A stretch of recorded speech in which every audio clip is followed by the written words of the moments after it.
네, 안녕하세요. 라포에드입니다. 오늘은 저희 다른 학부모님들이나 학생들이 다른 입시 커뮤니티나 이런 데 많이 올라온 글들을 직접 한번 같이 읽어보면서 그래도 20년 경험이 있는 제 경험을 통해서 조금 직접적으로 전달해 드리는 것이 실질적인 도움이 되지 않을까 싶습니다. 혹시라도 이제 저희 카페 회원분들이나 아니면 라포의 학부모님들 아니면 이 TV를 채널을 보고 있는 분들 중에서 혹시 궁금한 사항 있으면 저희 라포의 카페에 와가지고 질문해 주시면 거기에 제가 답변을 한번 달아드리도록 하겠습니다. 질문이 이런 게 있습니다. 제목만 보면 수능 최저를 국영수로 맞추겠다는 아들과 한판 했습니다라는 장문의 글을 적어 주셨는데, 수능 최저를 국영수로 맞추겠다는 아들, 지금 현재로서는 아이가 현실성이 없어서 그렇습니다. 그리고 불안하기도 하고요. 아이들 실질적으로 학생들과 이야기해보면 본인들은 어떤 것이 더 현실성 있는지 알고 있습니다. 다만 제가 경험을 통해서 보면 학생들 같은 경우에는 이거 상담 선생님하고 이야기하면 뭐 어머니 말씀이 맞다는 거 압니다. 어머니께서 말씀하시는 취지에 충분히 맞다는 건 알긴 하지만 아이가 당장 어머니 앞에서 지기 싫어하는 심리적 저항선 때문에 이렇게 답변해 줄 가능성이 높습니다. 그러니 그냥 앞에서 편안하게 지지해 주시고 저 주시면 본인이 와서 다시 편안한 시간에 다시 현실적인 이야기를 하지 않을까 싶습니다. 그 다음에 이게 좀 현실적인 질문일 것 같습니다. 고3 학원은 언제까지 다니나요? 라고 질문해 주신 분이 계십니다. 학부모님 게시판에요. 그래서 질문을 한번 읽어보면 고3 1학기 이제 기말만 남았는데 7월 내신 마무리되면 다들 학원 마무리하고 수능 준비하는지 궁금합니다. 그 다음에 학원은 종강이 10월이라고 하고 하지만 수능 최저용이라고 혼자 인강 듣고 기출풀이하고 하면 되는지 궁금해요. 라고 다들 어떻게 하시나요? 라고. 그다음 내신 대비 학원에 계속 남을 필요가 있을까 싶어서요. 라고 합니다. 먼저 내신 대비 학원에 계속 남을 필요가 있을까 싶어서요. 라는 질문에 학생이 재수를 생각한다고 하면 내신 대비 학원도 굉장히 중요합니다. 내년까지 재수해서까지 고민하신다고 하면 내신 대비 학원 꼭 다녀야 하는데 올해 끝내겠다라고 하면 내신 대비 학원은 그렇게 필요가 없을 것 같습니다. 그리고 고3 1학기 이제 기말만 남았는데 내신 마무리되면 다들 학원 마무리하고 수능 준비하는지 궁금합니다. 라고 하는데 수능 준비하는 학원들이 각 지역별로 다 준비가 되어 있지 않겠습니까? 근데 또 보면 지역별로 수능을 대비시켜주는 학원이 없는 지역도 있긴 합니다. 그런 경우에 한해서는 막 인강 듣고 그 다음에 기출문제 풀고 그렇게 대비하시면 되지 않을까 싶고요. 이것은 컨설팅이든 아니면 담임선생님하고 상담이든 할 때 마지막 입시 전략에 따라서 선택하면 될 것 같습니다. 즉 학원이 목적이 아니고 수단이 되어야 합니다. 그래서 그 학생 입시 전략에 맞는 커리큘럼을 그리고 커리큘럼의 이행과 학습 계획을 세우시고요. 학습 계획을 세우심에 있어서 최적화된 수단이 학원이면 학원을 끝까지 다니시는 게 좋고, 근데 그게 아니고 인강으로 충분하다 싶으면 인강으로 해도 좋고, 근데 꼭 학원이나 인강이나 이것도 중요한데 우리 아이의 상태도 굉장히 중요합니다. 대부분 학생들이 기말고사가 끝나고 나면 수능에 집중해야 한다는 걸 알지만 실제 제가 현장에서 본 바로는 구모 이후에 고등학교 3학년 학생들 생각보다 공부 안 합니다. 그래서 자꾸 다른 공부를 하거나 침묵질하는 경우가 많아서 실질적으로 학부모님도 학원 보내는 이유가 공부하는 환경에 강제적으로 넣어서 공부를 시키겠다는 경우가 많으니 이것도 한번 확인해 보시면 될 것 같습니다. 자, 한국사 특강으로 정리는 언제인가입니다. 이 질문이 아마 고등학교 3학년이지 않을까 싶습니다. 아이가 한국사 특강 한번 들어보고 싶다고 하는데 2학기에 가을쯤에 듣는 게 효율적이지 않을까 엄마 생각인데요.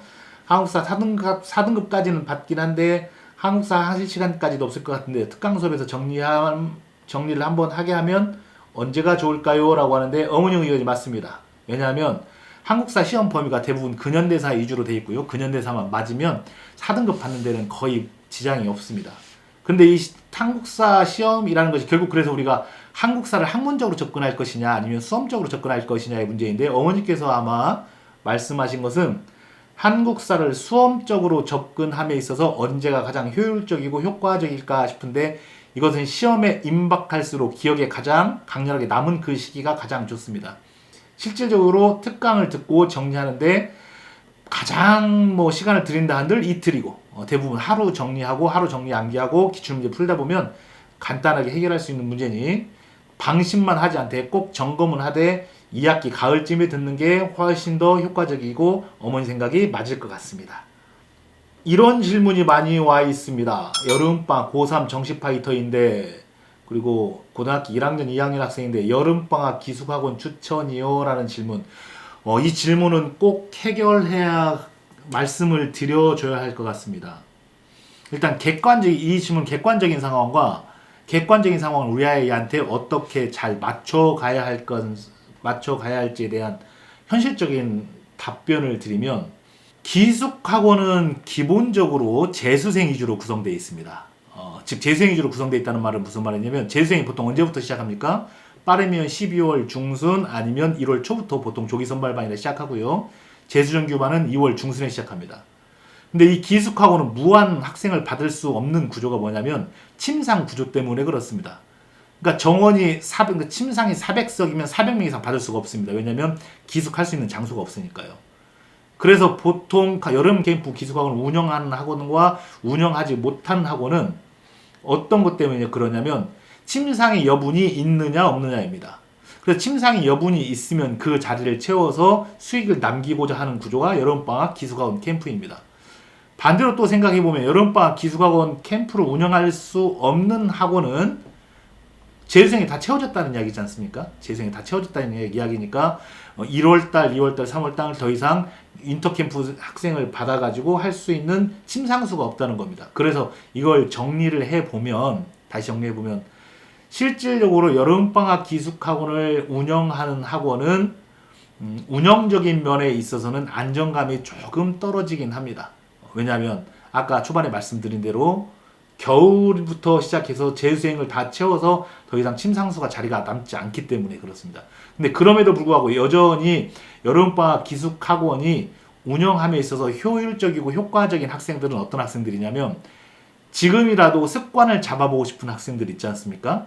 꼭 핸드폰이나 아니면 게임에 너무 중독돼가지고 흔히 그리고 너무 잠을 오래 자거나 이런 생활 리듬이 무너져 있는 친구들 같은 경우에는 여기 와서 뭘 얼마나 한 달 동안 얼마나 배우겠다 이런 것보다는 습관을 고치고 나오고 공부하는 방법을 익히겠다는 학생들한테는 굉장히 유효합니다.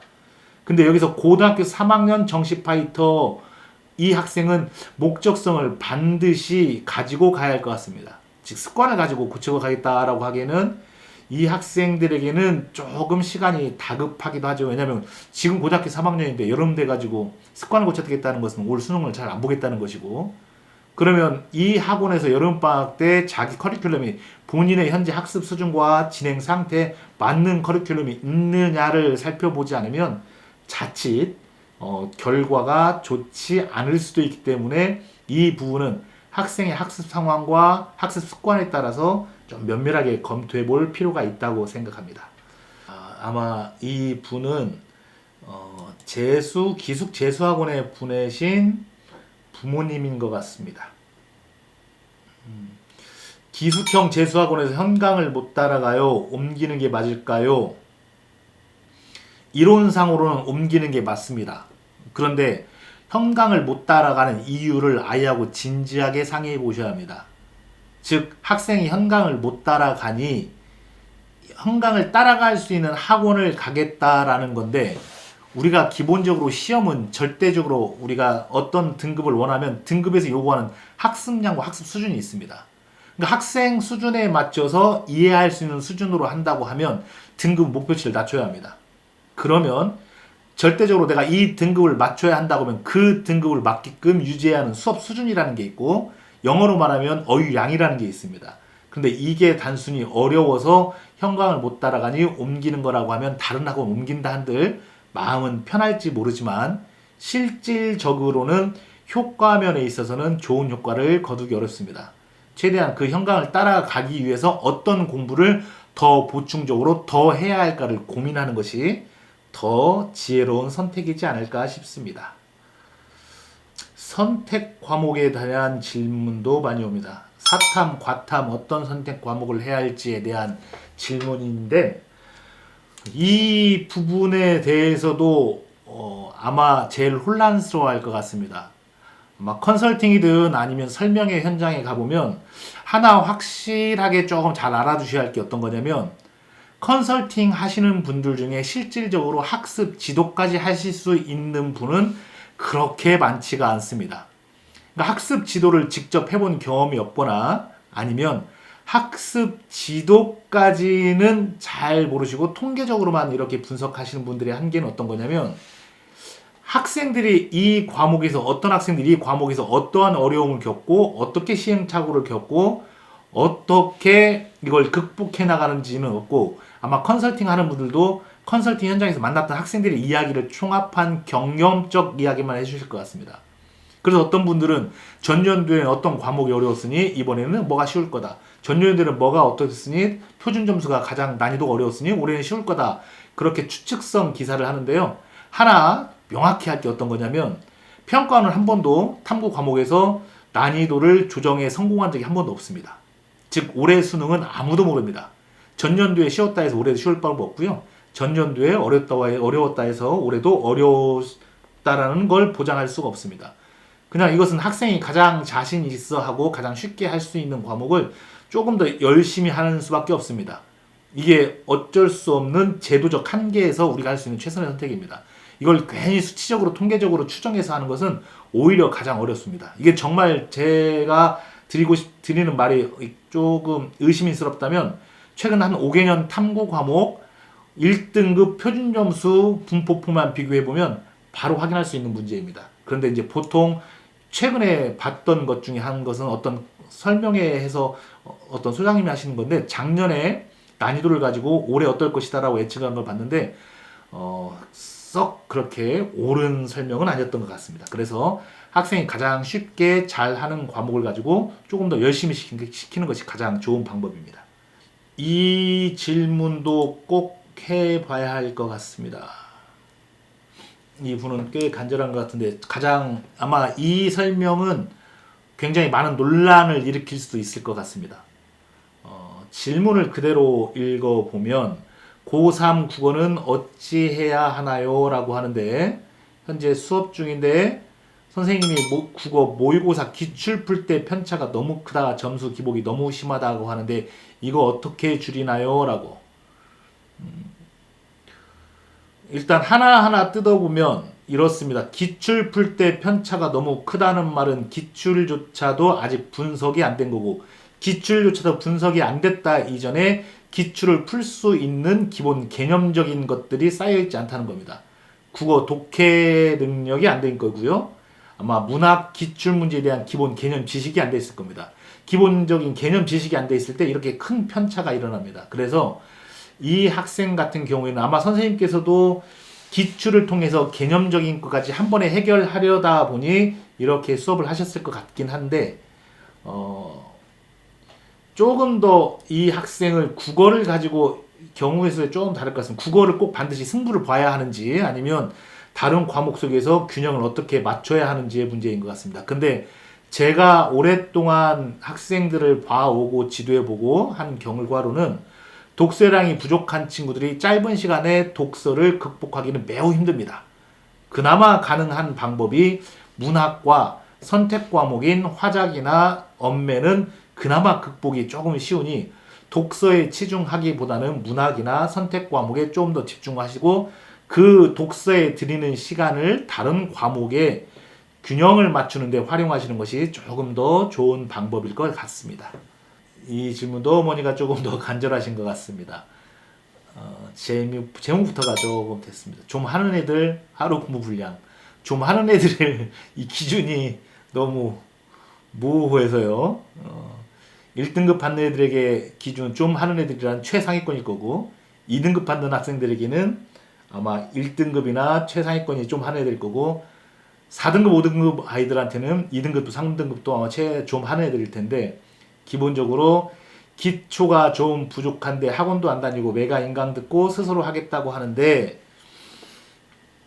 기본적으로 기초가 부족하고 학원도 안 다니고 매가 인강 듣고 스스로 하겠다는 말은 이론적으로는 맞긴 한데, 이 친구의 가장 큰 문제는 수업의 문제가 아니라 습관의 문제입니다. 그래서 기본적으로 그래도 공부하겠다라고 하는 학생들은 평균적으로 10시간 정도는 학습 시간이 나와야 합니다. 평균적으로 10시간. 그리고 조금 더 정말 열심히 하는 친구들은 16시간, 17시간까지 하는데 제가 학생들을 직접 지도해 보면 정말 진심으로 집중했을 때 12시간 정도가 되면 일반적인 학생들은 진이 빠져서 집에 가서 핸드폰 할 시간 없습니다.